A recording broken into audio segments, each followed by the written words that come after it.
I only want the best for you.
Oh, dito na naman tayo magkita. Tapos umiiyak ka na naman. Ano kasi, Ethan? Nawawala pa rin si Tony. Tinawagan ko na lahat ng kaklase niya.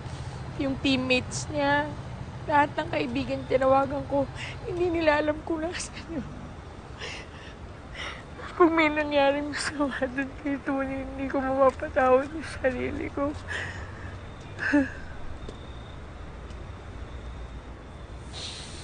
Huwag kang ganyan. Huwag mo sisihin ang sarili mo.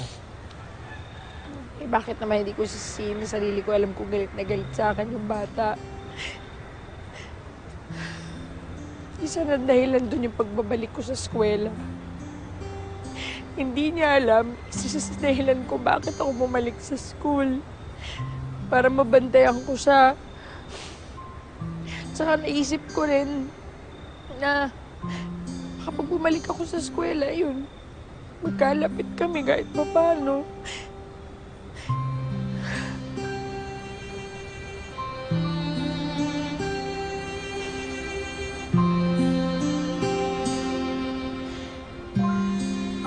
Alam mo, Tan, makakapag-iintay yan.